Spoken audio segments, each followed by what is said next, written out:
Hai Bunda.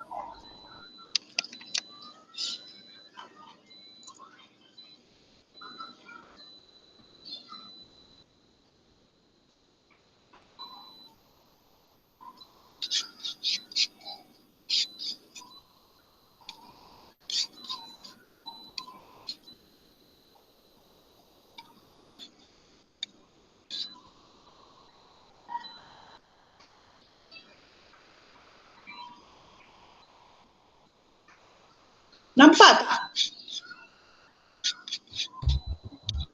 Nampak benda? Tak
Okay. Wait just stop.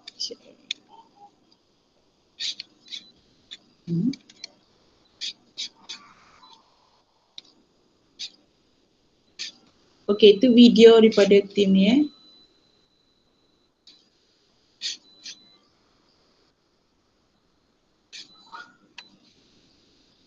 Siapa tak lagi ni? Aku nak ambil tanda.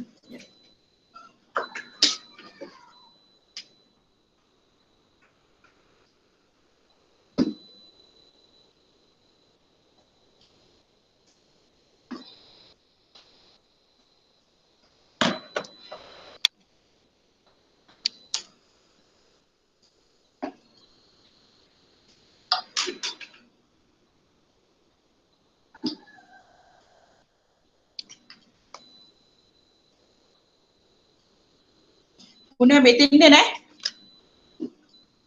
Hello? Hello? Hello, okay. Dengar Hello. Okay, sorry. Okay.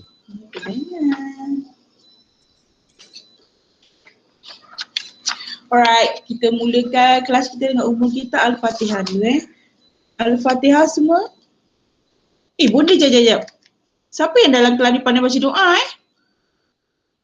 Lelaki. Hello? Hello? Arif pandai baca doa Arif?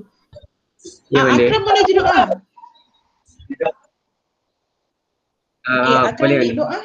Kita start dengan doa lah hari ni sebab hari ni macam hujan Pantai Timur. Siapa yang duduk Pantai Timur? Hujan lebat sekarang? Kat PD pun hujan, Bunda. Hujan, Johor pun berlepas hujan. So kita sama-sama doa lah semoga hujan ni bukan musibah. Tapi semua rezeki untuk semua. Okay. Benda off, akad on. Okay, Bunda. Okay. Al-Fatihah.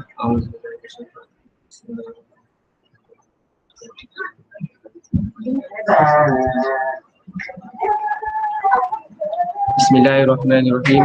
Alhamdulillahirabbil alamin wassalatu wassalamu ala asyrafil anbiya wal mursalin wa ala alihi wa sahbihi ajma'in. Allahumma ighfir lana dhunubana wa li walidayna warhamhuma kama rabbayana shaghira. Rabbi shrah li sadri wa yassir li amri wahlul 'uqdatam min lisani yafqahu qawli. Rabbi yassir wa la tu'assir ya karim. Sallallahu ala sayyidina Muhammad wa ala alihi wa sahbihi wa sallam. Alhamdulillahirabbil alamin.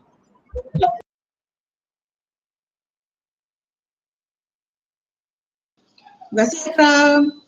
Salam dia. Okay, semoga. Okay, bertakaful untuk Daniel. Okay Daniel, are you there? Daniel? Okay, Mak. Okay, batu. Alright, attendant Nur Insyirah. Saya Bunda. Okay, good. Akmal Daniel. Akmal Daniel Saya. Ali Imran Azizi. Saya Bunda. Amirul Hakim Abdul Hadi. Belum Amirul Hakim Abdul Hadi. Muhammad Abrin Nazir. Muhammad Arin Nazir. Saya Bunda. Ada.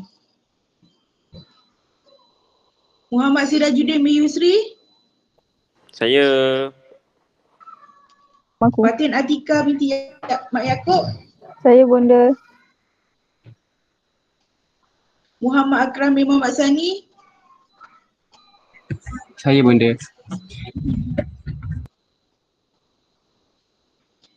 Saza Afika. Saya Bunda. Okay. Muhammad Ali Haziq Zulkarnain. Saya Bunda. Nadiatul Fatina. Saya Bunda. Nur Adli Suraya binti Abdul Jalani. Saya Bunda. Nur Ain Ashika binti Azizul. Saya Bunda. Siti Nur Bakir binti Elias. Saya Bunda. Siti Nur Aisyah binti Johar. Siti Nur Aisyah Johar. Saya Bunda. Okay. Siti Nur Hafifah Maidir. Saya Bunda. Wan Alia Nazira Muhammad Zawawi. Saya Bonda. Wan Arif Ruzaini bin Wan Azizan. Saya Bonda. Alia Maisara binti Nordin. Saya Bonda. Alia Naziha binti Muhammad Aizi. Saya Bonda. Amira Hanis binti Azman. Amira Hani binti Azman. Saya. Arif Amirul bin Roslan. Arif Amirul bin Roslan. Belum. Daniel. Daniel Chong. Hello. Baik. Muhammad Arif Fahmi bin Musa. Ada. Ada. Nur Syamimi binti Muhammad Nazir. Saya Bonda. Nur Amalia binti Zahid. Saya Bonda. Okay. Raudah binti Saya. Nordin. Syami Akmal Arif. Syami Akmal Arif Syarul Zaman. Syami. Syami? Tak ada lagi. Amirul Hakim bin Abdul Hadi. Dia masuk tadi kan? Amirul? Saya Bonda. Ari Amirul bin Roslan. Ari Amirul bin Roslan. Nanti ingatkan dia kotak benda letak itu dia kosong. By the way, walaupun kita belajar open distance learning, sistem HEA still aktif tak datang kuliah lebih 3 kali, tak tertib. Sama ada boleh pergi final exam ke tak. Sama, dia tak terkecuali. So make sure attend. Okay, presenter kita hari ini siapa? 12. Dua tajuk, pengenalan dan proses kaunseling, prinsip dan falsafah kaunseling. Siapakah? Saya dengan Amirul Hakim. Alright, Rauda dan Amirul Hakim.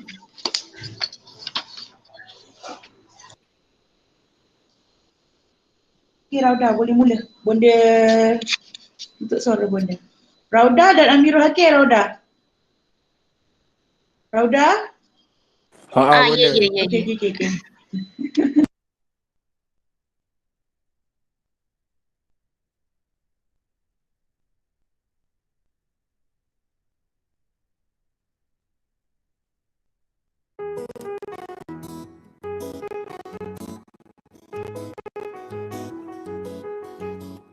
Definisi kaunseling dan kaunseling. Maksud kaunseling ni adalah proses pertolongan yang profesional bertujuan untuk membantu individu untuk memahami diri dan dunia persekitarannya. Proses ni adalah kaunseling adalah satu aktiviti yang dilakukan dengan someone yang ada pengiktirafan, yang kita panggil kaunselor lah. Okay, dekat sini lah kita akan bagi tahu masalah semua kan. Diorang kaunselor akan bagi cadangan macam mana nak ni semua. Tu lah. Maksud kaunselor pula adalah orang yang in charge dalam aktiviti kaunseling. Contoh yang paling senang saya bagi macam bonda lah. Kalau ada buat counselling session ke mesti bonda yang in charge, sebab bonda yang lebih tahu bab-bab macam mana nak tanya, nak biar someone tu luar. Objektif kaunseling yang pertama ialah dapat mengubah tingkah laku klien. Dengan itu, klien akan lebih mengenali diri mereka dengan lebih baik. Yang kedua, meningkatkan kemahiran klien dalam mengendalikan kehidupan mereka, terutama mereka yang sering bergantung diri kepada orang lain. Dengan itu, kaunselor akan memberi langkah-langkah untuk mengatasi masalah tersebut. Yang ketiga, dapat melahirkan insan yang kuat dari segi fizikal, mental dan juga rohani. Oleh itu, klien akan lebih produktif dalam aktiviti-aktiviti harian mereka dan juga sering berfikiran positif. Yang keempat, membantu klien supaya mencari potensi diri yang sebenar dengan melakukan beberapa sesi temujanji bersama kaunselor, iaitu mengenal pasti kelemahan dan kekuatan dalam diri klien tersebut. Kepentingan kaunseling adalah memberi sokongan kepada klien untuk mengelakkan masalah depresi yang semakin meningkat di Malaysia.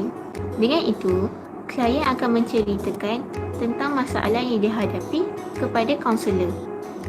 Kepentingan kaunseling juga dapat menyelesaikan konflik klien, iaitu klien dapat membezakan baik dan buruk dengan lebih jelas dan terperinci. Oleh itu, klien dapat mengelakkan diri daripada melakukan perkara-perkara yang tidak berfaedah seperti vandalism, pengaruh rakan sebaya dan aktiviti-aktiviti yang menyalahi undang-undang. Okey, seterusnya saya akan bincangkan kesan perkhidmatan kaunseling. Okey, yang pertama, klien dapat meningkatkan confidence diri dan mengenal diri dengan lebih mendalam. Okey, ini memang salah satu masalah dalam student lah. Macam tak ada confidence diri, insecure semua. Lepas tu kita tak tahu kan, macam kita boleh buat apa kan, kemampuan kita semua. So, bila korang berjumpa dengan kaunselor kan, dia macam korang boleh luar dengan kawan semua, tapi dia macam tak puas kan. So, korang jumpa dengan kaunselor. So nanti kaunselor akan banyak, macam contoh akan bagi test, tengok apa kemampuan korang, kemampuan yang macam minat korang lebih ke bidang mana, macam tu lah. Lepas tu nanti bila korang dapat daripada kaunselor ni, korang akan rasa macam selama ni aku tak sedar benda tu. So confidence korang akan meningkat lah, macam tu lah. Lepas tu yang kedua, klien dapat mengelakkan diri daripada melakukan pelbagai kecederaan kepada diri sendiri. Okey, Ini pun benda biasa juga dalam mostly teenagers lah, remaja kan. Dia macam depressed tau. Ada banyak masalah dengan keluarga, masalah dengan masa depan, diri sendiri, confidence semua tak ada kan. So bila korang berjumpa dengan kaunselor ni, kesan dia memang banyak bantu lah. Kaunselor akan macam bagi banyak jalan penyelesaian untuk korang selesaikan masalah korang tanpa mencederakan diri sendiri. Macam tu lah. Contoh macam korang depress kan. And biasa kalau orang depress akan fikir macam nak sakitkan diri semua. Tapi ada banyak je jalan penyelesaian lain. Contohnya macam korang boleh dengar lagu, buat aktiviti yang korang suka. Macam tu lah. Okay, yang ketiga, klien dapat mencari jalan penyelesaian kepada masalah yang dihadapi dengan bantuan kaunselor. Okay, ni pula bila korang berjumpa dengan kaunselor, kaunselor takkan dengar je tau. Kaunselor akan macam ambil tindakan, macam berusaha untuk cari jalan penyelesaian paling senang yang boleh kita buat lah. So nanti dengan bantuan kaunselor korang akan dapat macam menyelesaikan benda tu. Sebab kita kan macam kita takkan terfikir lah jalan tu ada, faham tak, boleh ke tak buat. So dengan ada bantuan kaunselor, kita akan dapat confirmkan benda tu memang patut kita buat, memang kita kena buat. Macam tu lah. Okay, seterusnya adalah klien dapat melepaskan kesedihan yang telah lama disimpan akibat daripada peristiwa lalu. Okay, contoh macam student kan. Student macam biasa kan, bercinta-cinta ni kan. Tipu lah kalau orang tak bercinta zaman sekarang kan. So bila korang macam bercinta, lepas tu korang break, korang tak boleh move on, korang rasa sakit. So macam kalau korang cerita kat kawan-kawan, ada yang kawan-kawan yang mengejek korang, ada yang akan bahan-bahan korang. So korang macam simpan je. Tak, patutnya korang berani lah cerita kat orang. So bila korang jumpa dengan kaunselor akan macam bagi talk santai-santai, buat kita rasa selesa. Korang pun dapat luahkan segala perasaan yang korang pendam kan, tanpa ada rasa malu. Sebab itu tugas kaunselor. Kita tak sepatutnya malu dengan kaunselor ke dengan sesi kaunseling. Nak share masalah, share. Proses kaunseling juga dimulakan dengan prasesi. Prasesi ialah kaunselor perlu mengetahui identiti dan juga personaliti seorang klien serta membicarakan serba sedikit masalah yang dihadapi. Proses kaunseling diteruskan dengan membina hubungan. Membina hubungan ini untuk menimbulkan kemesraan dan saling mempercayai antara kaunselor dan klien. Dengan itu, dapat meningkatkan kesefahaman yang baik antara kaunselor dan juga klien. Seterusnya, meneroka dan menganalisis masalah. Proses ini, kaunselor perlu memahami aspek-aspek klien dari segi kepercayaan, sikap, harapan dan juga aspirasi. Dengan itu, kaunselor dapat membantu klien untuk mencapai kesedaran kena diri. Lepas tu proses kaunseling. Okey, proses kaunseling ni pula mengenal pasti masalah. Okey, bila korang hadir satu sesi kaunseling, kaunselor akan tanya korang apa yang korang nak buat, peristiwa yang berlaku. Andai kata korang macam tengah sakit, tengah macam sakit hati atau heartbroken kan, so macam kaunselor akan, dia bukan busybody, dia nak tahu sebab nak buat korang rasa gembira, rasa bukan dengan heartbroken tu korang akan jadi lebih ceria, bukan macam tu lah. Okay, seterusnya adalah membincangkan alternatif. So bila korang hadir dengan sesi kaunseling ni, bila korang duduk sama-sama dengan kaunselor, korang akan bincang dengan kaunselor segala masalah yang korang hadapi. Lepas dah kena pasti masalah, mesti ada cara untuk selesaikan masalah, betul tak? So korang dengan kaunselor akan sama-sama berbincang. Macam kaunselor akan bagi cadangan macam ni korang nak selesaikan masalah tu. Contoh kalau tak ada duit, cara penyelesaian dia kerja lah. Tapi kalau student, maybe macam minta PTPTN gitu lah. So banyak lagi benda yang korang boleh bincang.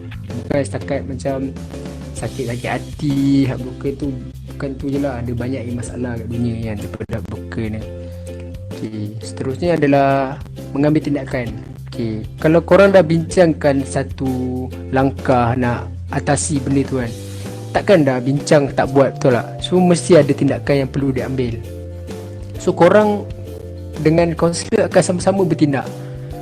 Masing-masing akan rasa happy bila satu benda tu tercapai. So bila korang dah buat satu benda tu, korang kena inform dekat kaunselor progress korang macam mana, makin okey ke, makin tak okey. Kalau tak okey, kita berbalik ke langkah sebelum ni, kita bincangkan alternatif lain. Macam tu lah.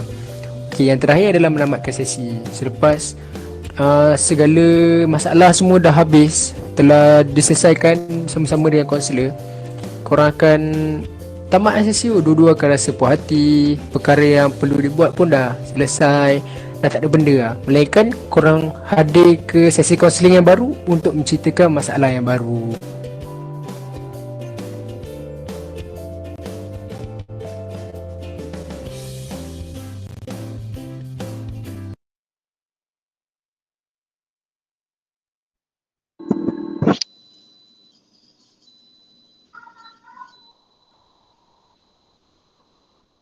Okey, dah ke Rauda dengan Amirul? Hello? Dah. Tanya rakan kita. Bunda belum pandai lagi buat klik apa tepuk dekat gimmick ni.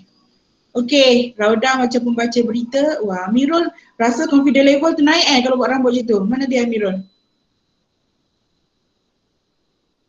Ya bunda. Kalau buat rambut macam tu lagi confident Saya tak tahu nak buat rambut macam mana bunda. So confidence level awak macam bergeliga kan kalau buat rambut macam tu kan? InsyaAllah. Tapi kalau exam fizikal tak boleh rambut macam tu. Kat rumah okey je. Kat rumah you nak bang face ke apa, is okay. Okay. Alright. Okay, Bunda nak sentuh. Tadi bila rakan dia cakap tentang tu, Bunda tengok balik slide you yang lepas. Okay. This one. This one. Nampak ke tak? Nampak tak? Nampak Bonda. Okey, tadi Rauda dengan Amirul ada present tentang kepentingan kaunseling. Okey, bila kepentingan kaunseling tu kalau kita tengok kan, pasal tak? Memberikan sokongan kepada klien tidak berbelah bagi, itu betul. Memberi sokongan dan mentor supaya tidak mengalami depresi. Bunda betul, ni antara salah satu masalah yang biasa pelajar jumpa kaunselor. Tapi sebenarnya bila tak ada masalah pun boleh jumpa kaunselor. Contohnya, you all nak tahu tentang you all punya apa. Macam mana you nak grooming yourself? Macam mana you nak branding yourself? Maksudnya macam mana nak pembangunan diri tu lebih bagus? Maksudnya datang jumpa Bonda ketika kamu happy dan ketika kamu sedih. Bukan ketika sedih je. Faham maksud Bonda? Kelas faham tak? Faham. Faham bonda. Maksudnya ketika you berjumpa kaunselor bukan hanya ketika you sedih. You datang you jumpa kaunselor juga ketika you bahagia, gembira. So kadang-kadang kita ni dimitoskan sebab daripada sekolah, perjalanan you daripada sekolah tu lama, primary school, after that secondary school, how many years there? 5 tahun, 11 tahun almost kan? Kadang ada 12 years kalau ada peralihan. So lama sangat perjalanan sekolah, dijumutkan bila jumpa kaunselor must be have a problem. Kat sekolah betul, kadang-kadang cikgu kaunselor pun seorang. So dia nak cater up tu memang susah sikit. Tapi sama je kalau kampus Pasir Gudang pun one counselor for 4,000 students, sama je. Cuma boleh nak clear cut kat sini bagi you all faham, counselling bukan hanya untuk orang ada apa? Masalah. Maksudnya tak semestinya jumpa kaunselor you mesti ada masalah. Tak ada masalah pun boleh datang jumpa untuk pembangunan diri. Contohnya pelajar datang, dia pelajar cemerlang. Tapi macam mana dia nak kekalkan kecemerlangan dia? Dia nak target for anugerah Naik Chancellor. Itu satu contoh. Sebab bila kita dah masuk case depression, kalau dia dah di luar kemampuan kaunselor dan you perlu ubat, kaunselor akan refer you kepada psikiatris. Kena ingat dia macam ni. Counselling adalah untuk individu yang boleh berfikiran normal lagi. Maksudnya boleh bertindak ke arah benda yang positif. Tadi bila kawan terangkan tentang, kawan terangkan juga tentang kesan. Kesan ni adalah klien meningkatkan confidence mengenai diri sendiri lebih mendalam. Betul.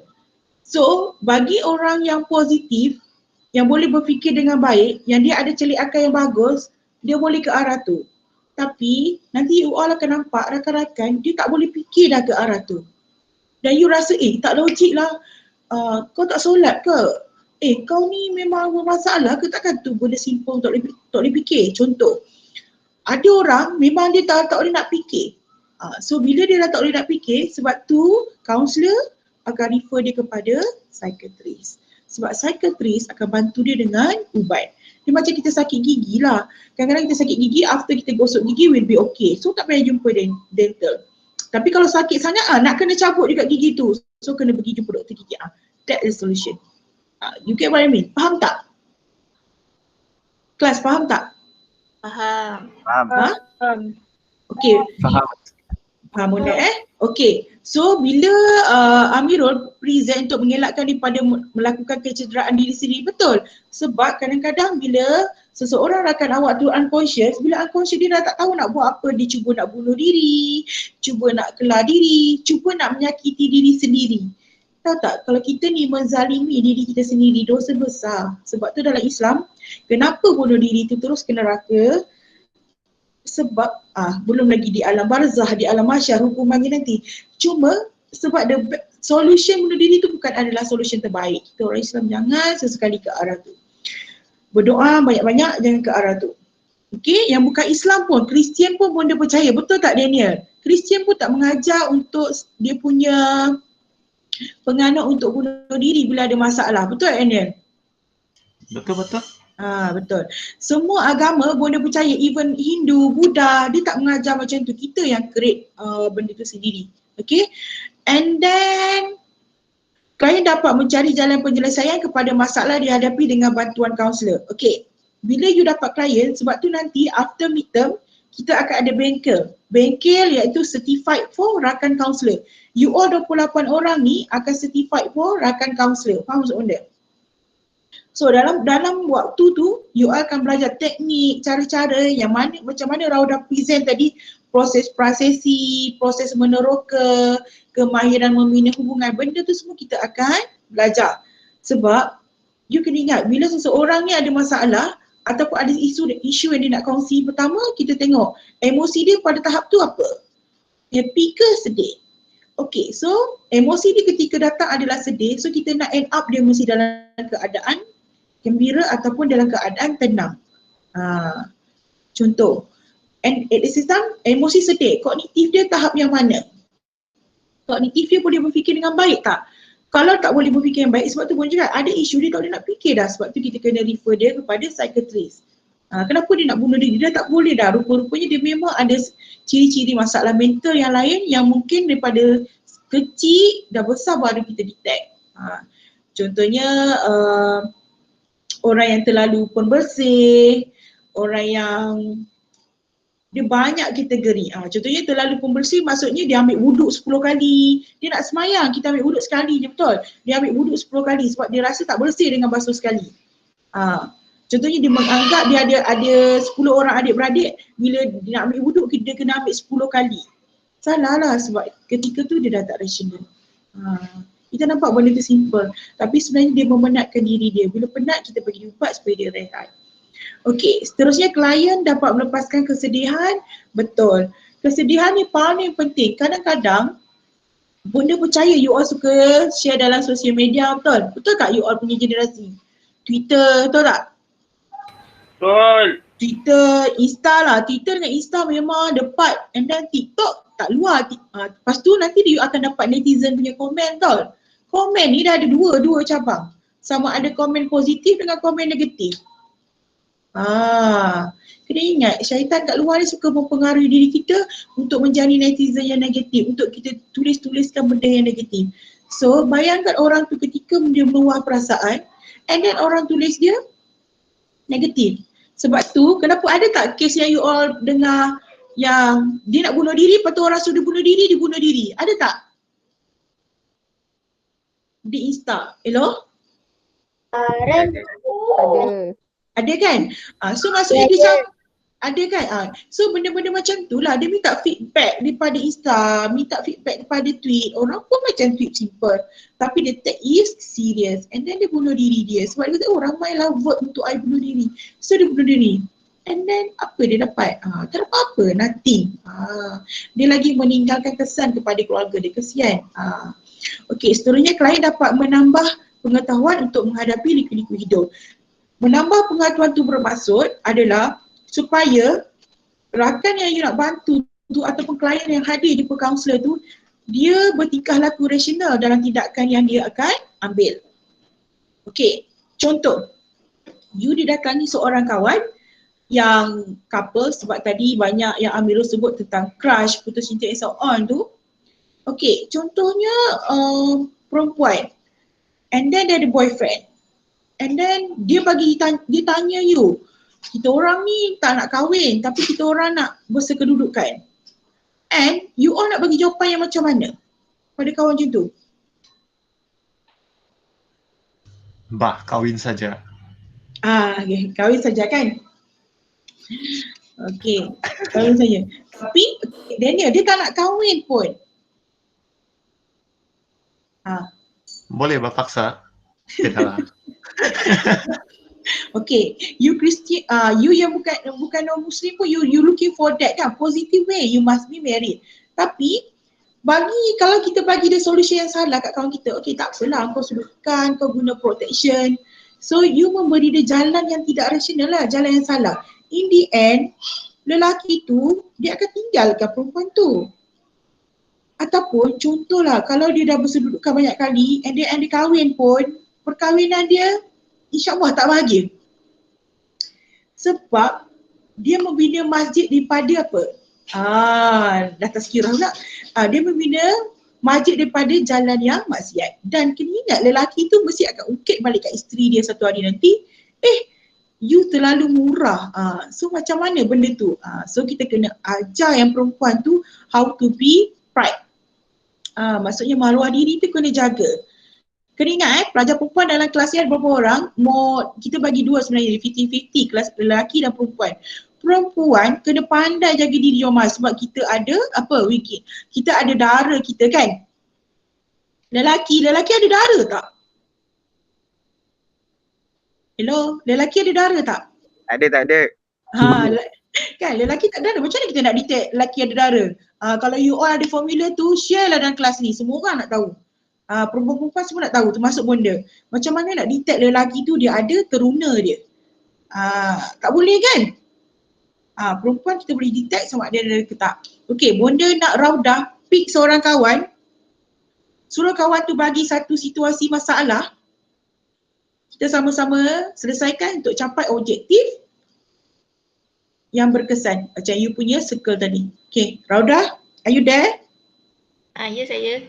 Okay, pilih seorang kawan, Dan kawan awak tu kena beritahu masalah apa. Lepas ni Amirul pula Okey, pilih satu masalah dan kita sama-sama selesaikan. Bukan awak kena pick one kawan untuk dia cakap. Siapa Alia Hazira. Okey, Alia Azira dah Alia, jangan takut. Alia? Ya, Bonda. Okey, Alia bagi satu problem. Problem. Okey, apa problem yang you rasa you nak bukan diri you, yang you rasa kita sama-sama boleh bincang untuk selesaikan? Contoh?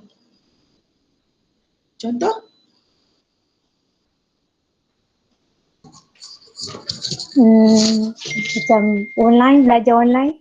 Macam mana? Open distance learning ni. So nak tahu tentang open distance learning. Okey, masalah open distance learning tu apa? Masalah dia macam macam mana? Okey, open distance learning tu tajuk dia. Masalah dia kat mana? Macam susah nak faham. Susah nak faham lah, macam cara ajar itu pun kadang-kadang tak faham. Faham. Okay, good. Okay, thank you Alia. Okay, solid sikit. Bonda nak kita sama-sama bincang Bonda boleh pick je mana-mana nama yang Bonda nak. Okay, Bonda percaya hari tu, okay. Kawan awak ada tunjukkan salah satu contoh kemahiran belajar, betul? Siapa yang presenter hari tu? Kemahiran belajar? Bonda rasa dia ada share cara-cara online distance learning. Macam mana dia take file, macam mana dia take nota, macam mana dia tanya dalam kelas. Siapa yang present hari tu?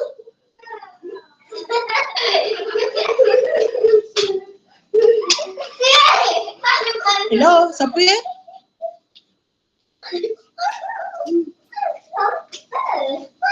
Okey, lihat soalan tu. Fatin Atikah. Ya, saya. Okey. Dia ada contohnya isu dia adalah online distance learning ni banyak tak faham. Awak pun sama banyak tak faham dalam kelas juga ke apa? Boleh tahan juga. Kadang-kadang faham, kadang-kadang tak faham. Okey, bila tak faham apa awak buat? Biasanya tanya lecturer. Mula-mula tanya kawan dulu. Macam WhatsApp kawan, ajar dengan kawan. Lepas tu kalau tak faham juga baru rujuk dengan lecturer. Lecturer yang tengah mengajar subjek tu lah, betul? Okey, maksudnya kita dah ada dua poin. Pertama kita tak kata tanya kawan yang kita rasa kawan tu lebih pandai daripada kita tanya dia. And then yang kedua kita kena tanya lecturer. Okey, dah 2 poin. Insyirah? Ya, saya. Kalau awak? Kalau saya, first saya rujuk dulu buku teks. Macam fahamkan dulu buku teks tu balik. Baca dulu, tengok poin-poin dia. Kalau still tak faham juga, baru tanya kawan macam mana nak selesaikan. Baru rujuk lecture. Okay, so dah tahu, thank you Insyirah. So dah tahu poin yang ketiga adalah kita kena study sebelum kelas bermula. Contohnya topik kita kelas hari ni apa?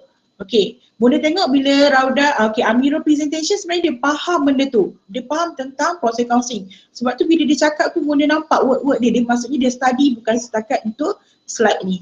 Okay, maksudnya kita study dah ada 3 dah. Tanya kawan yang lebih faham, tanya pensyarah yang subjek tu. Yang ketiga kita kena baca dulu topik-topik yang sebelum kita belajar. Okay, Hari Ruzaini. Ya, saya. Kalau awak? Kalau saya macam tadi kan rujuk kawan, lepas tu rujuk lecture. Sebelum saya rujuk lecture tu, kita akan tanya dalam kelas dulu. Kalau ada yang tak faham, kita boleh join sekali buat Google Meet, belajar sama-sama. So dia orang akan presentkan jawapan tu. Sama lah. Okay, good. Yang ni adalah yang paling interesting sebab you kena ingat tau, nanti you all dah minggu ke berapa ni? Ni dah minggu ke-7 betul?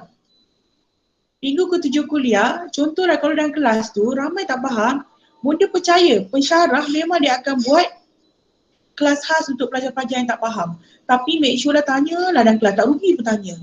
Tak ada viral pun. Yang penting you nak faham. Okay, thank you Ari Ruzaini. Okay, Bonda nak tanya Akram. Kalau Akram buat apa? Hello, Akram? Ya benda. Kalau awak ODL? Kalau Tak nak saya jawapan sama? Jawapan lain? Ke sama? saya lepas habis kelas tu saya tengok balik video yang kelas kot, yang rekod tu bagi memfahamkan lagi. Okay, tambah yang kelima So kita dah ada 5 poin. Okay, siapa yang boleh tolong bonda ulang ke 5 poin ni? Alia Naziha, ulang balik 5? Alia Naziha, are you there? Saya. Okay, yang 5 tadi kita sama-sama bincang, tak apa. Tak ingat, bonda boleh recall you balik. Okay, yang first, tanya kawan. Okay. Lepas tu rujuk lecturer. Mhm. Lepas tu rujuk buku. Buat mate yang macam kalau tak faham tu. Betul. Dan tengok video balik. Okay. So, benda-benda tu boleh membantu Alia tak? Boleh membantu tak? Okay, Boleh. antara 5 tu mana yang Alia pernah praktiskan? Okay, tanya kawan tu dah. Hmm? Macam rujuk lecturer pun dah. Buku pun dah. Mate tu macam kadang-kadang lah. Macam memang tak faham betul-betul, macam dah tanya orang tak faham baru buat mate. Tengok video balik pun kadang-kadang macam lecturer ada tak bagi video, macam dia lupa nak bagi video, so itu pun jarang sini. Tengok video balik. Biasa macam buat latihan je lah, baru buat macam boleh recall. Betul. Okay, Bunda nak tambah juga, selain tu you all kena buat latih to be lah. Bunda percaya kalau subjek co-curriculum ni betul lah you tak ada nak latih to be sangat. Tapi subjek-subjek you yang teras yang lain tu, you kena check. You tahu tak nak cari past year question macam mana? Yang dekat library tu, tahu tak kelas? Tahu benda. Tahu. Kalau tak tahu nanti one slot nanti Bunda akan minta pustakawan online next week lah insyaAllah. Not today. Next week Bunda akan cuba dia ada live bersama kita macam mana dia nak kita nak cari bahan tu past year question. Slot 5 minit atau 10 minit je kat dia. Boleh? Nak? Hello? Boleh benda. Boleh bonda. Okay, so lebih interesting kan? Okay, bersama macam tu. Alright, Amirul, pilih satu kawan awak. Amirul Hakim. Sama macam Raudah juga tadi. Okay, sama macam Raudah juga tadi. Pilih satu kawan. Daniel Chong. Okay, Daniel Chong. Daniel Chong. Ya, hello. Okay Daniel. Okay, tadi Alia problem ODL. Okay, you rasa sekarang problem apa you rasa nak selesaikan? Bukan untuk diri you pun tak apa. Untuk orang lain, problem orang lain pun boleh. Problem orang lain. Problem diri sendiri pun boleh. Problem saya lain lambat je lah. Apa? Lain lambat. Oh, Wi-Fi lain. connection slow. Ya, itulah. Okay, tak nak. Okay, itu dah tahu tu memang tak boleh nak buat apa. Data and so on. Kena ada bantuan kawan yang semenanjung untuk bagi nota. Okay lah, kalau lain yang slow kita sama-sama selesaikan lah. Daniel satu kelas dengan siapa dalam kelas ni? Sama satu si Bob, si Arif. Si Arif lah. Maksudnya kawan-kawan yang lain tu lain dia okey tak? Okey, good. Okey. Kita tanya ke? Mungkin yang kat area Semenanjung ni lain okey. So, solution yang awak perlu buat adalah networking tu kena bagus hubungan. Faham tak maksud benda? Post lah apa-apa fresh seafood ke from Sabah kat dia. Nanti dia selalu simpankan nota untuk awak. Mana-mana kelas yang awak terleft. Itulah benda.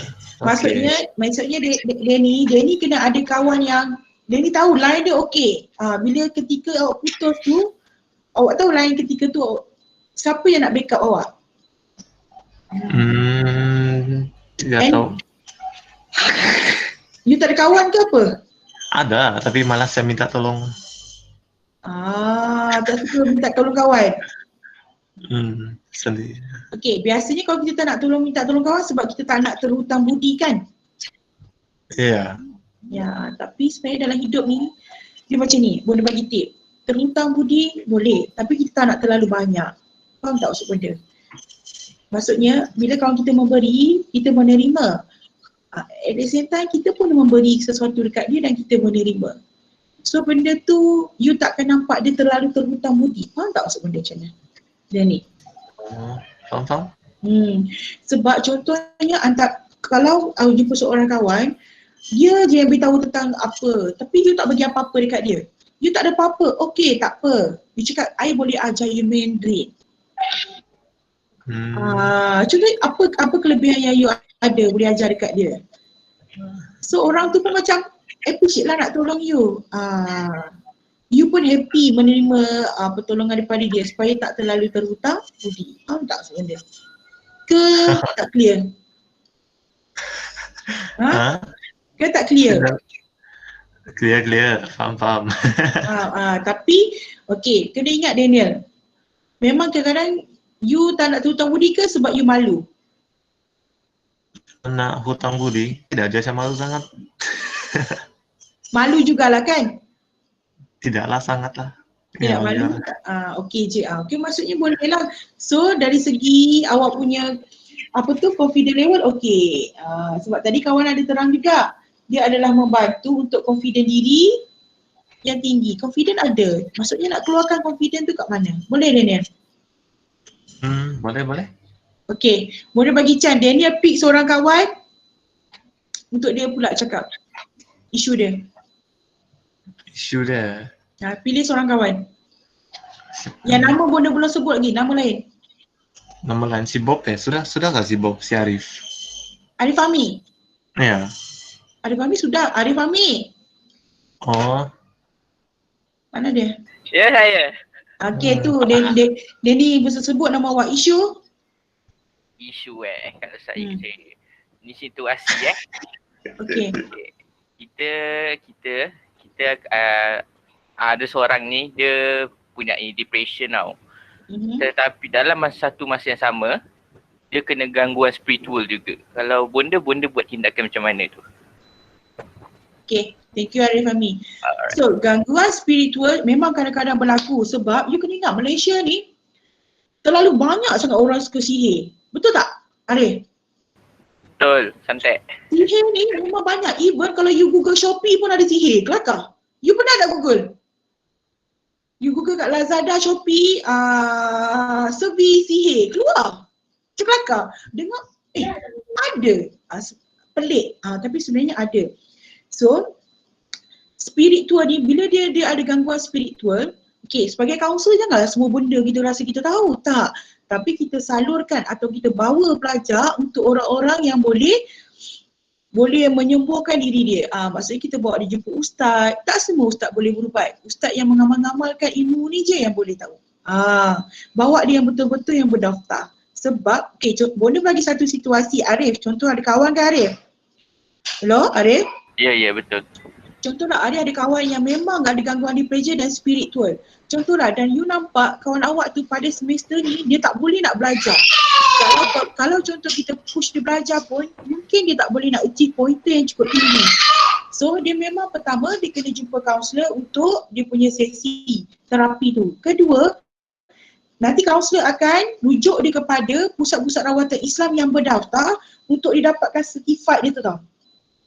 So bila dia dapat certified surat tu mengatakan dia sakit yang memang spiritual, so bagi pihak universiti kita boleh bagi dia untuk cuti khas. Tu adalah reason dia. Reason cuti khas dia adalah sakit. So dalam one semester kita bagi dia berehat. Okay, ada faham tak? Faham. Contohnya tapi, kalau dapat cuti tu kan dapat benda kata dapat rehat kan, dia tak ada efek kita punya macam benda cakap awal-awal lagi HEA masih berjalan, kita punya kehadiran dia ambil. Dia tak ada apa-apa. Bila cuti khas adalah satu semester. Semester yang you cuti tu tidak akan dikira. Cuma dia akan extend lah one semester tu je lah. Dia akan extend one semester. Sebab yang ni contoh daripada kita biarkan dia parah, tapi kita bagi cuti. Tapi boleh percaya ketika ODL ni tak ada masalah sebab dia boleh berubat betul. Tapi kalau fizikal, masuk bonda yang kena pergi kuliah, pergi lab, contohnya dah tak ada pandemik COVID-19, you all semua boleh balik ke kampus, kena pergi kuliah, kena pergi makmal, contoh dia tak boleh bawa. Dia nak berubat dekat rumah dia pun jauh. So kita bagi dia option untuk cuti khas. Tapi kena bantuan lah. Contohnya dia tak boleh cakap, saya dah jumpa ustaz. Tapi evidence universiti pula kita perlukan surat ustaz tu. Sebab tu dia kena pergi pusat-pusat rawatan Islam yang berdaftar. Nanti bonda pun akan bantu dia untuk cari yang berdaftar. Contohlah kalau jumpa bonda. Kalau dia tak jumpa bonda pun, dia kena pergi jumpa pusat rawatan Islam. Tu satu. Tapi ada cakap tadi dia mengalami juga depresi. Contohnya dia depresi yang macam mana? So bila depresi, di sini dia jumpa dua perawatan tau. Satu perawatan Islam, satu perawatan psikiatris. So psikiatris pun boleh bagi dia surat. Dia salah satu surat tu pun dah cukup untuk dia mohon cuti khas. Clear tak Arif? Clear. And then kita kena juga bantu untuk kawan ni sebab kadang-kadang bila jumpa psikiatris ada segelintir parent dia rasa marah. Dia akan marah anak dia jumpa. Kenapa jumpa? You bukannya gila. Sebab ada parent dia rasa macam kita dijumutkan yang psikiatris tu memang untuk orang gila. Betul, untuk orang gila, untuk orang skizofrenia. Tapi kenapa dia jadi gila? Sebab dia tak dirawat pada peringkat awal. Itu je salah satu nak matikan ayat orang yang tak faham. Ketika dia di stage yang boleh dibantu, better kita bantu. Clear tak? Boleh Arif? Boleh. Okay, good lah. Good. So bonda harap soalan Arif tu bonda percaya ramai kat depan bonda 28 orang ni memang menghadapi kawan-kawan yang macam tu, depresi. Depresi jumpa psikiatri, you tak boleh nak continue ambil ubat and so on. Contohnya kos ni tak boleh nak bawa, memang tak boleh nak bawa langsung. Engineering sangat tough. So daripada surat-surat tu yang menyokong you untuk menukar laluan kerjaya diri you. Jangan pendam. Pendam is not a good solution sebab pendam ibarat you bawa bebanan kat belakang you. Selagi lama beban makin ringan ke makin berat? Berat kan? Even contohnya kalau macam kita holding cawan macam ni je, kalau tangan kita stay macam ni, kalau 1 jam 2 jam okey lah kot. Tapi kalau 5-6 jam 24 jam you mesti rasa lenguh. So lenguh tu lah ni beban. Kita dah terbeban buat apa? Contoh. Clear? Okay, benda. Okay, tahniah kepada Arif, Amirul Hakim dan Raudah atas presentation tadi. Okay, seterusnya presentation yang kumpulan yang kedua. Prinsip dan falsafah kaunseling.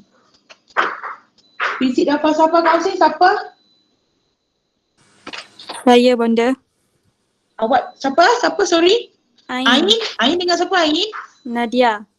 Ain dengan Nadia. Oh, okay. Nama anak buah bonda Ain. Sama jawab. Okay, go.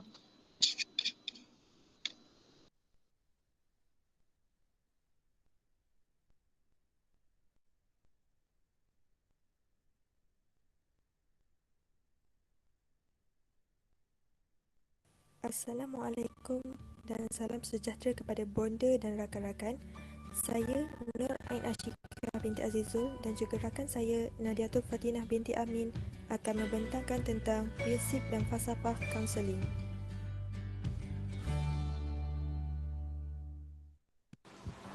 Okey, prinsip kaunseling yang pertama ialah peluang. Setiap murid yang menghadapi masalah harus diberi peluang menerima perkhidmatan bimbingan dan kaunseling tanpa mengira kaum, status sosial, latar belakang dan agama atau kepercayaan. Yang kedua ialah diuruskan oleh kaunselor bertauliah, di mana perkhidmatan bimbingan dan kaunseling hanya boleh diuruskan oleh kaunselor yang bertauliah, iaitu orang yang mahir serta berupaya membimbing kliennya menyelesaikan masalah yang dihadapi.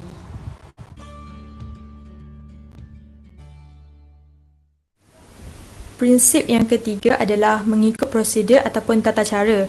Perkhidmatan bimbingan dan kaunseling perlulah dijalankan mengikut prosedur dan juga peraturan yang telah ditetapkan. Sebagai contoh, pelajar yang ingin mendapatkan khidmat kaunseling perlulah mengadakan temu janji terlebih dahulu. Prinsip yang keempat ialah hubungan mesra dan kepercayaan. Kaunseling ialah interaksi antara kaunselor dan juga murid berdasarkan prinsip hubungan mesra, percaya, ikhlas dan jujur terhadap klien. Prinsip yang kelima adalah tidak boleh dipaksa. Perkhidmatan bimbingan dan kaunseling hanya boleh diberi kepada murid yang sudi dan rela menerimanya dan tidak boleh dipaksa, termasuklah memilih tempat perbincangan. Yang keenam, dijalankan dalam bilik khas. Sesi kaunseling hanya boleh dijalankan antara kaunselor dan kliennya di dalam bilik khas yang disediakan. Seterusnya, diuruskan mengikut etika. Bimbingan dan kaunseling harus diuruskan mengikut etikanya demi memelihara hak murid. Segala maklumat murid adalah dianggap sulit dan hanya boleh didedahkan kepada pihak yang bersama membantunya sahaja atas persetujuan klien. Prinsip yang ke-8 adalah dijalankan dalam situasi bersendirian. Sesi kaunseling perlulah dijalankan dalam situasi bersendirian antara kaunselor dan juga klien dan segala perkara yang dibincangkan perlulah dirahsiakan. Dan prinsip yang terakhir adalah merancang tindakan susulan. Tindakan susulan perlulah diambil selepas sesi kaunseling agar segala masalah yang telah dibincangkan dapat diatasi dengan segera.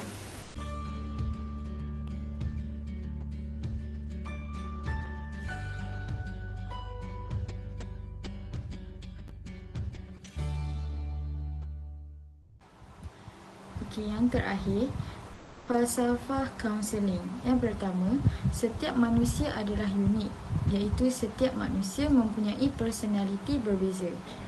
Yang kedua, setiap manusia mempunyai potensi. Dan yang terakhir, potensi manusia boleh dibentuk. Sekian, terima kasih.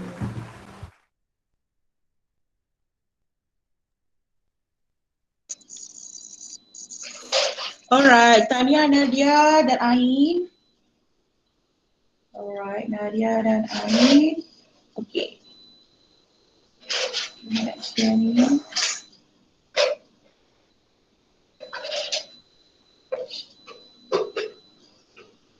What are you doing?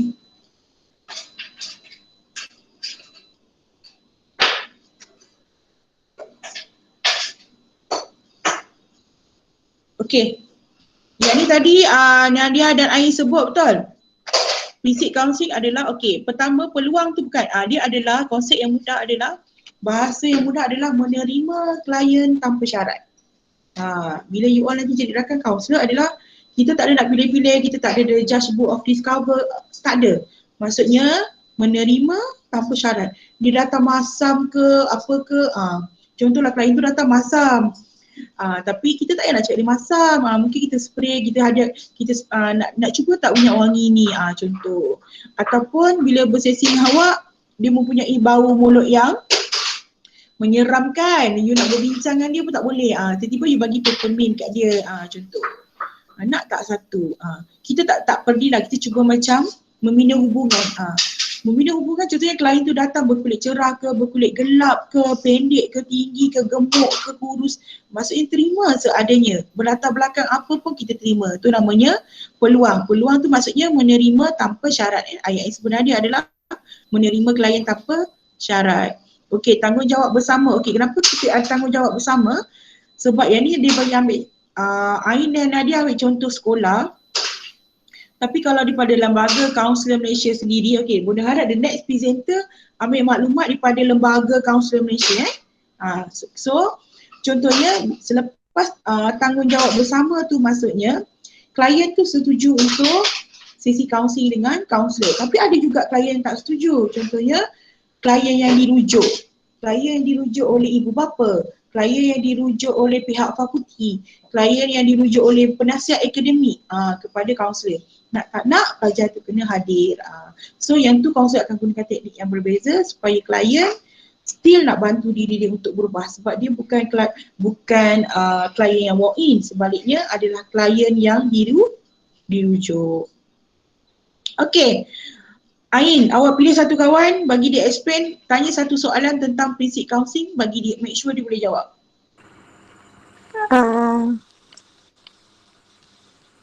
Adlin Suraya. Okey, Adlin Suraya. Ya, Bonda. 3 falsafah kaunseling. Falsafah? Yang pertama, setiap manusia adalah unik. And then yang kedua, setiap manusia mempunyai potensi. Yang ketiga, potensi manusia boleh dibentuk. Dah. Okey. Ain, okey tak jawapan tu? Okey. Okay, thank you Adin. Okay, boleh tambah. Okay, kenapa falsafah kaunseling tu klien tu adalah boleh dibentuk sebab kita percaya setiap insan yang teruk dia boleh berubah. Sebab tu you nampak tak macam Ustaz Abid Liu dia buat welfare sebab dia percaya orang jahat ni mesti nak berubah. Setiap orang ni diberikan dia different, dia susah nak sebut. Contohnya you baik hari-hari ke, you sembahyang 5 waktu ke, kadang-kadang ada you tak dapat hidayah. Seperti seorang pelacur yang jual diri dia tak pernah solat tapi contoh dia diberi hidayah, tiba-tiba dia berubah. Tapi dalam konsep kaunseling kita pakai konsep adalah setiap manusia adalah berpotensi untuk berubah. Tambah-tambahan lagi bila dia telah diberikan hidayah. Hidayah tu sangat mahal. Allah yang boleh bagi. Tak semua orang dapat hidayah. Hidayah ni dia miracle. Kalau you dapat tu, oh ya Allah, Alhamdulillah. So, kena ingat, bagi orang yang sentiasa tak ada putaran hidup dia macam biasa je, okay, tanya diri awak, kenapa Allah tak bagi sesuatu ujian kat awak, kenapa you tak dapat musibah? Kena tanya putaran tu. Sepatutnya bagus bagi orang-orang yang boleh percaya kat dalam grup ni ada yang kena jaga mak, kena jaga adik, financial tak kukuh. Tapi cabaran-cabaran tu macam mana you face dan reda, Allah bagi you satu hidayah yang lebih miracle daripada orang yang hidup bersenang-lenang tanpa diduga. Kena ingat itu. Boleh? Tapi boleh nak beritahu kalau contohnya bonda tapi orang yang banduan tu, okay, banduan dia subjektif, dia ada dua kategori. Sama ada satu kategori banduan yang di penjara tu dia nak berubah atau tidak berubah. Sebab contohlah kaunselor di penjara biasanya kita ambil lelaki lah. Jarang-jarang penjara ambil kaunselor perempuan. Sebab banyak kat penjara adalah lelaki kan. Yang perempuan semua belajar universiti, kebanyakan lelaki kat penjara sayang. So bila dia kat penjara, dia dipaksa sesi kaunseling. So sebab tu dia tak nak berubah. Dan dia boleh create penyelesaian masalah dia tu ibarat dia ambil dadah yang dia setengah berhalusinasi. So banyak benda yang dia cakap tu sebenarnya tak genuine, tak tulen. Sebab tu kadang-kadang kenapa banduan tu tak berubah. Okay. Sebab tu boleh cakap the miracle is kalau banduan tu dapat hidayah. Dapat di penjara, dia dapat hidayah, sangat miracle. Contohnya macam Amin Spring, banyak kita nampak artis-artis yang macam beritahu hati lah, artis yang banyak follower kan. So contohnya hidayah yang dia dapat, nampak tak ada change dia punya self. Okay Ain. Okay Nadia pula, pick one friend. Nadia? Ya saya. Okay awak pick one friend. Wan Alia boleh? Wan Alia. Boleh. Wan Alia belum bercakap lagi kelas hari ni. Ya. Okay. 3 prinsip kaunseling. 3 prinsip kaunseling. Alah tu dah dekat slide, lain-lain. Dia baca je tu kejap lagi. Nadia, awak ni pun nak bagi soalan bocor ngagak lah lain.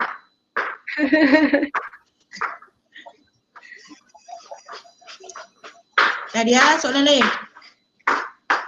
Sekejap ya bunda. Mama.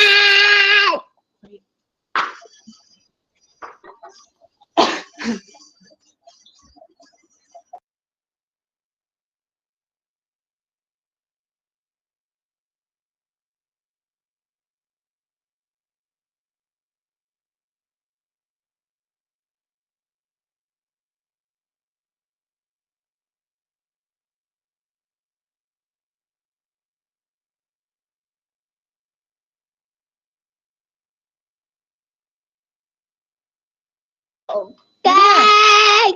Bunda. Saya nak tanya. Macam mana kalau kan saya ada cakap tadi tidak boleh dipaksa tu salah satu prinsip kan. Kenapa macam saya nak diterangkan kenapa tidak boleh dipaksa tu merupakan prinsip kaunseling? Okay Alia, soalan macam apa untuk awak? Oh tak, tidak boleh dipaksa. Ini kalau ikut cara sendiri boleh kan? Kenapa tak boleh dipaksa? Sebab kalau ada orang tu pergi kaunseling, kita tak tahu macam mana perasaan dia time tu tau. Kita tak tahu dia tengah happy ke, sedih ke, tengah marah ke. So macam contoh kalau situasi dia tengah sedih atau marah, kalau kita paksa dia macam kita bagi dia soalan yang macam maybe soalan yang sensitif bagi dia, lepas tu kita push soalan tu berturut-turut, kita tak berhenti. So dekat situ kan kita mungkin buat macam something yang tak elok lah dekat dia tau. Maybe kita macam damage dia punya emotion tau. Macam daripada dia datang counselling niatnya sebab maybe dia nak nak luahkan perasaan dia, maybe ataupun dia cari macam mana nak bagi selesaikan masalah dia. Tapi bila kita asyik paksa dia tanya soalan kan, dia jadi macam kita reverse pula benda tu. Sepatutnya kita nak tolong dia tapi kita dah menyusahkan dia daripada segi emosi. So daripada situ kita dah buat dia, orang tu rasa tertekan dah. Sebab tu kenapa bila kalau orang buat counselling kita jangan push dia. Kita ikut macam kita kena bagi dia yang bercakap. Kita tak boleh paksa dia yang bercakap. So kita kena bagi dia yang untuk luahkan perasaan tu. Kalau dia tak nak cakap, biarkan. Sebab maybe ada sebab kenapa dia tak nak cakap benda tu. So itu pendapat saya lah. Thank you. Nadia, awak nak respon ke nak Bunda respon? Bunda je lah. Okey, jawapan Alia tu betul. Contohnya kenapa kita perlukan klien tu tidak dipaksa, sebab bila dipaksa kadang-kadang klien dia tak nak pun. Contoh dia tahu dia ada perkara yang problem dia tu tapi dia tak nak change. So tak dipaksa lah. So kalau nanti kaunselor yang akan jadi cakap banyak berbanding klien, sebab dalam sesi kaunseling adalah klien adalah cakap 80% lebih banyak berbanding kaunselor. Kaunselor cakap 20% je. Tu yang kita panggil proses-proses asal kaunseling, dorongan minima, refleksi, rumusan, membina hubungan and so on. Tapi a lot of thing adalah klien yang cakap banyak. Cuma kaunselor dia kena ingat dan kita kena tangkap perkataan klien tu. Contohnya perkataan klien tu rasional ke tak? Contohnya, boleh bagi satu situasi. Kadang-kadang klien dia kata dia tak dipaksa. Sebenarnya saya tak suka pun saya dipaksa oleh pensyarah ni, tapi dalam sesi kaunseling tu dia sebut nama pensyarah tu 10 kali. 10 kali nama pensyarah tu. Saya tak suka pensyarah ni sebab rujuk saya gini-gini.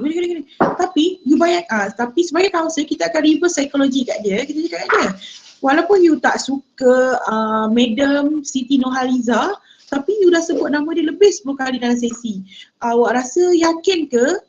Betul ke apa yang awak cakap ni? Awak tak suka dia tapi awak dah sebut nama dia lebih 10 kali. Ibarat awak suka dia. So automatik klien tu dia akan fikir balik. Kata tak suka sebab kita ni kalau tak suka orang tu, you nak sebut tak nama orang tu? Boleh tanya you all class. Sebut tak? Wan Alia? Tak kan? Okay, Arif tak kan? Okay.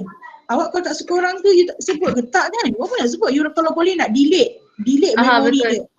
Tapi bila kita nampak klien dia sebut, maksudnya hati dia kat mana?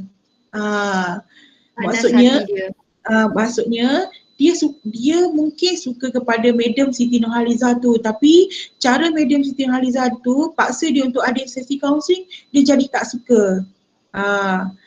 Cara Madam tu hantar tu betul, cuma pada waktu dan masa yang salah. Bagi Bunda senang je, setiap situasi ni dia berlaku dalam keadaan yang betul Allah dah utuskan, cuma kita yang nak respon ni pada waktu dan ketika yang salah. Contohnya you tengah fail subjek, you tengah putus cinta, kita tak perlu tanya dia soalan tentang putus cinta, kita kena tanya dia topik yang lain. Sebab kalau pada ketika tu kita tanya dia tentang putus cinta, kita tengah tanya pada waktu dan ketika yang salah. Betul tak kelas? Hello? Betul ke tak? Betul. Contohnya lagi satu situasi, kalau you berhadapan dengan, Bunda nampak juga lah ramai juga rakan-rakan yang kehilangan ibu bapa, meninggal dunia ketika pandemik COVID-19 ni. Ada a few student yang memang klien Bunda meninggal. Bunda rasa dia seorang student yang baik. Contohnya, Bunda ayah saya tiba-tiba meninggal, 2 hari heart attack terus meninggal. Tapi Bunda, bila Bunda bercakap dengan dia, Bunda tak tanya pun pasal ayah dia. Bunda tanya how you? Bunda akan tanya dia benda yang lain sebab Bunda tak nak kita tanya dia pada waktu dan ketika yang salah. Sebab dia ketika tu dia memang tengah sedih. After a week, baru Bunda akan tanya dia. Baru Bunda tanya, sebenarnya ketika meninggal Bunda tak tanya awak. Contohnya yang macam tu. So clear tak? Kelas? Clear. Clear. Kadang-kadang kena ingat pasal Bunda ni. Kita kadang-kadang nak menegur tak salah tapi pada waktu dan ketika yang salah. Macam Wan Alia cakap tadi lah, dia tak nak cakap ketika tu. So kita tanya. So dia tak nak cakap. Betul tak Wan Alia? Maksud awak macam tu ke tadi? Aha. Maksud awak tadi macam tu ke? Contohnya? Maksud saya, bila kalau kita macam kita tak tahu masalah dia, lepas tu kita asyik tanya soalan yang sensitif kat dia, macam janganlah push dia kalau dia tak nak cakap, biar je. Okey, Tukar topik lain. Okey, itulah maksud benda tanya tak soalan tu tak salah sebenarnya Wan Adia. Soalan tu salah. Cuma pada waktu dan ketika menanya soalan tu salah. Betul tak? Aha, betul. Mungkin pada situasi tu dia tak okey. Tapi mungkin dah selepas eman dia dah macam, oh aku dah settle dah masalah tu. Tak apalah, kau jangan risau. Contoh. Tapi kalau contoh yang berlaku tengah crush hari ni you tanya, Nik hantu lah dia. Terus vertikal aku tidak rasional. Sekejap lagi boleh bergaduh dan menunjukkan konflik. Okay, clear? Clear tak kelas? Alright. Okay, sebab again boleh nak tanya siapa yang baru masuk kelas tadi? Boleh nak tanya Syami Akmal ada tak? Syami Akmal? Tak ada kan? Kawan dia ada tak? Mechanical ni? Sebelum bonda letak kosong. Syami Akmal ada tak? Tak ada dia seorang. Arif Amirul Roslan? Adalah kan? Ada. Arif Amirul Roslan? Okey, baru masuk tadi, baru nampak. Okey. So yang seorang yang tak ada. Okey, Alhamdulillah. Itu okey. Soalan kita, Ain pun dah tanya, Nadia pun dah tanya. So kita jumpa minggu depan. Okey, semua dah tengok kan? Dah like tak video Daniel? Daniel, ada apa-apa nak promotion ke tentang video PS? Belum bertanding kan hari ni 17 sampai 19 kan competition. Daniel. Okey, selain Daniel siapa timbal? Okey, Daniel. Hello. Okey, dengar. So boleh bagi 2 minit untuk you promote tentang you punya video. Oh. Okay.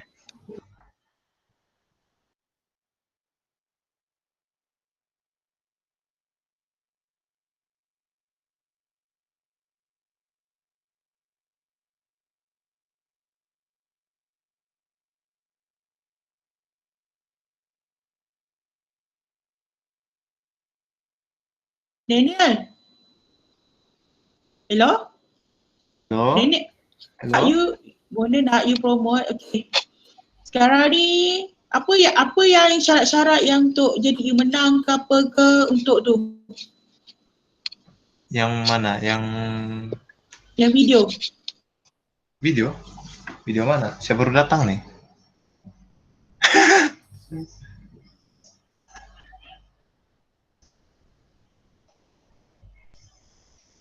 Hello? Hello? Hello Daniel. Hello. Kena promote Daniel. Tidak promote video pasal video tu untuk junior. Macam tu lah. Oh. Macam nak promote? Aku mahu boleh tolong tak?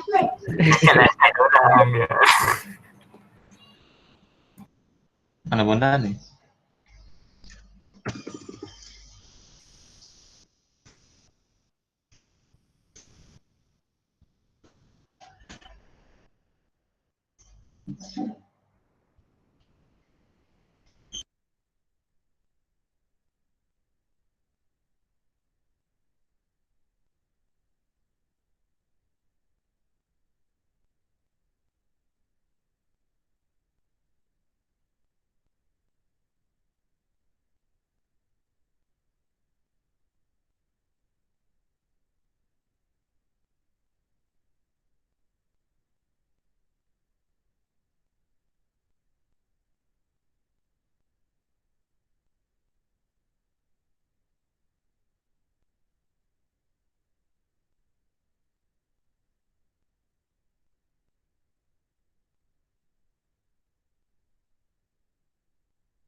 Okay, so Okay, Tania. okay. Sorry. Okay, so ini adalah video kami untuk peers Oklaf punya. So saya minta tolong kepada ahli-ahli Club Peers semua untuk sharekan video ini untuk junior-junior kami lah, menggalakkan mereka untuk join. So dalam video tu telah disediakan dengan Google Form. Bagi tahu saja mereka untuk isi dalam tu, dan mereka akan diterima menjadi salah satu daripada kami. So terima kasih untuk pertolongan kamu. Thank you. Ada ahli lain nak tambah tak? Ahli lain ada nak tambah? Selain Dania? Timbalan siapa? Timbalan peer siapa? Alia Maisara. Okay, Alia Maisara. Apa awak nak tambah? Apa awak nak tambah untuk tu? Kalau orang tak nak share, tak nak like ke, malas? Macam mana? Untuk ahli, tolong buat satu ayat yang marketing supaya laku sikit video awak tu di like. Marketing? Aduh. Kalau korang we can, we help. Tak ada idea benda. Aduh, MT bunda ni, bunda percaya. Okay, sebenarnya you all, okay, MT yang ada ni sebenarnya dia dah ada buat dua paperwork yang before, yang sebelum kita pandemic COVID-19, iaitu invest your mental health and then seminar managing stress. After that kita ada pertandingan video, resume yang ketiga. So bunda percaya sebenarnya ahli-ahli yang sedia ada ni, dia dah cuba untuk buat aktiviti yang banyak. Cuma kita tak dapat nak rani aktiviti face to face. So bunda nampak kenapa MT antara MT sesama MT pun dia masih malu-malu sebenarnya. Sebab dia tak ada aktiviti yang fizikal lagi. Semua on virtual. So clear, okay. So dalam kelas kita sebenarnya hari tu ada seorang pelajar yang masuk dengan video resume. Ya, saya boleh. Awak bukan Akmal. Okay, kita tengoklah video resume Akmal. Akram benda, Akram. Akmal lah, sorry, Akram, yes. Akmal lah pula, Akmal tu nama kaunsil pelatih. Oh, wah. Okay dah. Akram. Ya, saya benda. Dia dekat apa awak punya ni YouTube? Kat itu saya tak ada, tapi ada kat dalam saya punya laptop ni ada lah. Oh, jap, benda rasa ada YouTube awak. Apa? Tapi ada kongsi kat YouTube ni lah, counselling tu. Ada. Wait lah. So sebelum kita ni, kita bagi support je sekejap. Asal tak naik Sekejap. Alah.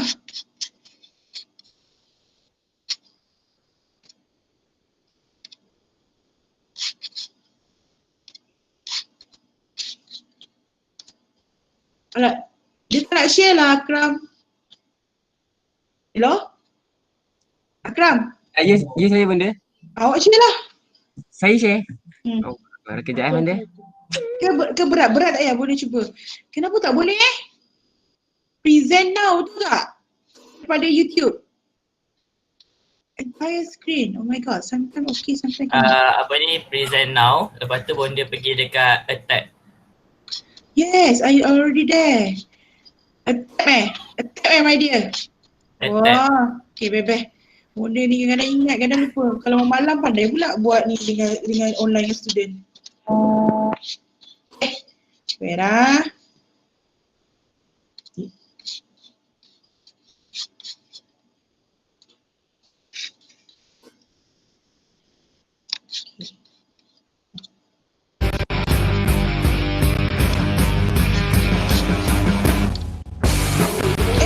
Masuk pun.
thank you.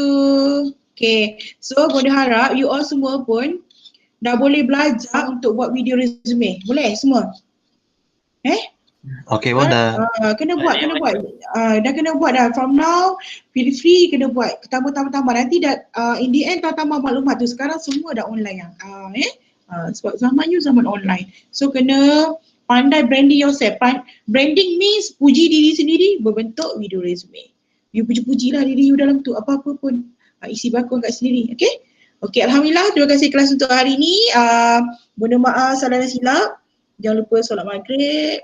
Makan. Okay. Kena sentiasa berkasih sayang antara satu sama lain. Terutama untuk ahli keluarga dan kawan-kawan. Okay? Okay, bye. Assalamualaikum semua. Terima kasih. Bye. Bonda. Okay, Bye. bye. Terima kasih. Thank you, Bonda. Okay, bye. Thank you, Bonda. Terima kasih Bonda. Okay. Thank you, Bonda. Okay, bye. Bye ya. Oh ya, hello Bonda. Ya, apa? Yang nak tanya apa? Yang kerja tu, kita boleh start sudah nggak? Tulis kertas kerja tu tersebut. Yang aktiviti untuk mid-sem tu? After mid-sem? After mid-sem tu, paperwork dah hantar dah. Bonda pakai nama senior itu hantar. MPP, one of the MPP tu dia memang ahli PS yang lama. Oh. Borang si Bonda dah hantar. Yang Bonda bagi you tu. Ya. Dah hantar dan dah lulus. Dia ni tak payah buat apa-apa tapi gerak kerja dia kena buat poster. Boleh? Oh, poster. Boleh poster? Boleh buat poster je. Dah pandai kan? Nanti kejap lagi Bonda WhatsApp logo. Nombor? Oh, okay. Logo. Logo. You dah ada logo PS kan? Masuk Bonda logo rakan kaunselor tu. Tarikh sama macam dalam paperwork tu yang Bonda bagi dekat Daniel tu kat WhatsApp. Oh, okay, no problem. Buat poster Okay, boleh. Poster ingat tak macam buat poster yang video resume yang Daniel buat dulu? Ya, yang kan baru kan? Kali ni lebih pakar lah buat video resume lah kan? Dah tak nampak lah crop tampal tu kan? They make sure you real. Oh, okay Bonda. Okay, Bonda WhatsApp awak logo rakan PS Council sekarang sebab after midterm tu kita terus bengkel sebab after midterm dah tak ada kelas dah habis. After bengkel baru Bonda akan bagi untuk quiz. So you all takkan ada final exam. So Bonda akan bagi final test. Tapi before final test kita make sure ada rakan kaunselor sebab bahan-bahan kat rakan kaunselor tu pun boleh untuk ada ke final test. Oh, okay. So poster. Okay, poster tu boleh sebarkan. Poster nanti poster macam biasalah Bonda hantar ke Syaklam masuk web. So boleh viral macam lepas. Okay, so due date dia bila Bonda? Of course lah during midterm hantar pun tak apa. Oh, okay, no problem. Sebab kita buat after midterm kan, yang penting poster tu nak kena publish before a date lah. Oh, okay. Boleh. Boleh. Okay, thank you my dear. Okay, thank you. Sorry ya Bonda tadi pergi tandas. Ya, selalu kalau Bonda mau berak lah apalah. Okay Bonda. Okay, bye-bye. Thank you. Jaga diri di Sabah. Okay, Bonda juga. Okay. Bye.